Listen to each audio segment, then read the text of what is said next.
Small habits, big transformations. Where should your journey to holistic growth begin? There's one thing most genuinely successful people have in common. They don't just aim to get better in one area of life. They strive to improve in all of them.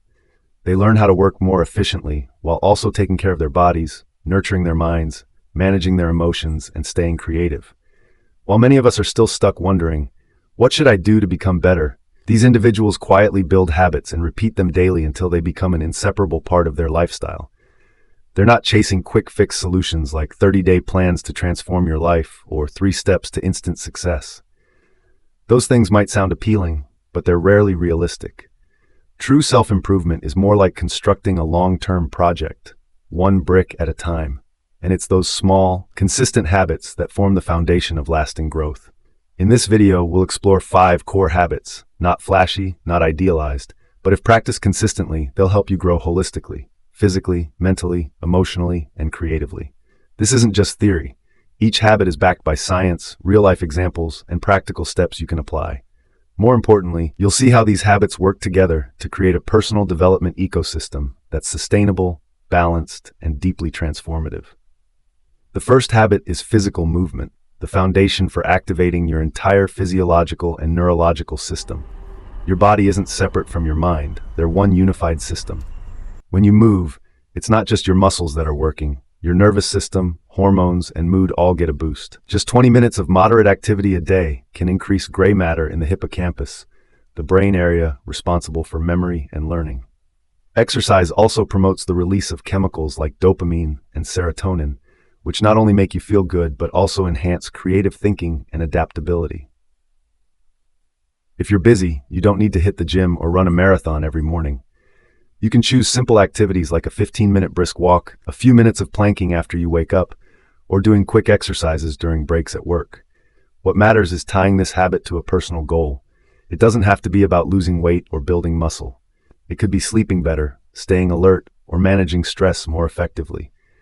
Tracking your progress can also help, not to show off, but to remind yourself that you are improving, even in small ways. The second habit is deep reading, a way to broaden your perspective, sharpen analytical thinking, and nourish your intellect. In today's world, where information flies by with every scroll on a phone, sitting still with a book feels almost like a rebellious act. But that's exactly why it's so valuable. When you read deeply, you're not just absorbing facts, you're training your focus, your ability to connect ideas, and your communication skills. More importantly, you're engaging directly with the thoughts of great minds throughout history, as if you're having a conversation with Socrates, Marcus Aurelius, or Lao Tzu. To keep this habit going, set a specific time each day for reading, like 15 minutes before bed.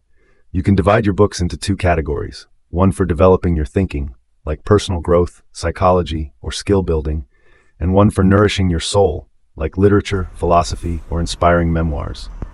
After each chapter, jot down one key insight that resonated with you.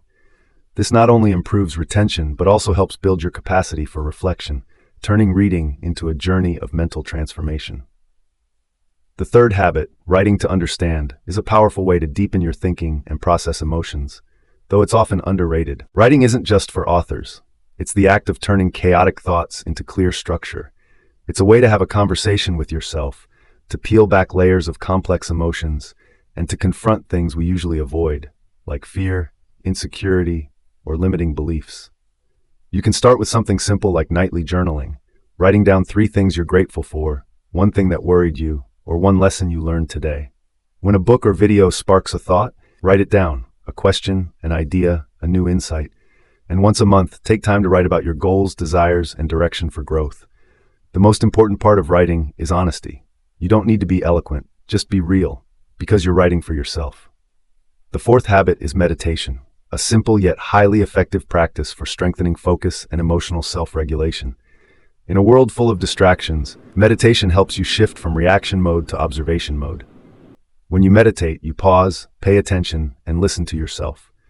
Scientific research has shown that meditation can activate the prefrontal cortex, the part of the brain responsible for decision-making and behavioral control, while decreasing activity in the amygdala, which processes stress and emotional responses. You can start with the simplest form. Sit still, close your eyes, and focus on your breath for 10 minutes a day. You can also practice walking meditation by tuning into each step, the sounds around you, and your breathing rhythm. Even during everyday activities like doing chores, making tea, or eating, you can practice mindfulness as long as you're fully present in the moment.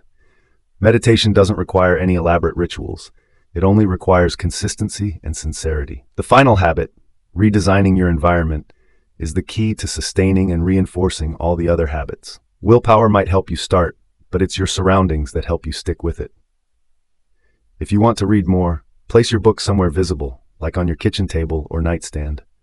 If you want to move more, keep a yoga mat in your bedroom. If you want to meditate every morning, create a quiet little corner and play a familiar, calming track to signal the start of your routine.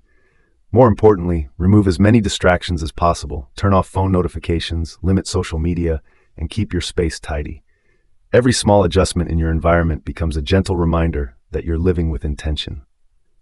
And finally, remember this: you don't need to change everything at once. Just pick one habit, start today, and practice it consistently. Soon you'll begin to see real changes in yourself. As Aristotle once said, we are what we repeatedly do. Excellence, then, is not an act, but a habit. Your body is the foundation, your mindset is the tool, your mind is the home you live in, and all of them are shaped, little by little, through your habits. No one is born successful or happy. Growth doesn't come from magic, it comes from repeating the right actions persistently every day. So start today. Don't wait for inspiration. Don't wait for perfection. A better version of you is already waiting ahead. Because life doesn't demand that you take giant leaps right away. It only asks that you take steady, intentional steps. Every positive habit you plant today is a seed for a brighter tomorrow. You might not notice a difference right away. There will be days when you're tired, discouraged, and tempted to give up. But remember, each time you choose reading over scrolling, writing over suppressing emotions, or meditating instead of reacting impulsively, you are rewriting your story, from passive to proactive, from unconscious to aware. The path of self-growth doesn't need to be flashy or perfect. It just needs your presence, your patience to keep going, and your kindness toward yourself through every transformation. In the end, it's not the fastest who finishes first. It's the one who keeps the fire alive, who keeps moving forward even when their steps feel shaky. And if you're still reading these final lines, maybe that fire has already been lit inside you. Hold on to it, because that's the first light of a more meaningful journey. The journey of becoming yourself, but wiser, fuller, and more deeply alive. I hope you found this video helpful. If you enjoyed today's video, be sure to hit the like button. It might seem like a small thing, but because of how the YouTube algorithm works, videos with more likes tend to get shown to more people. So your like really helps this video reach others who might need it too. And if you find my content valuable, consider subscribing. It really helps more people discover it. Thanks for watching, and I wish you and your family good health and peace. See you in the next video.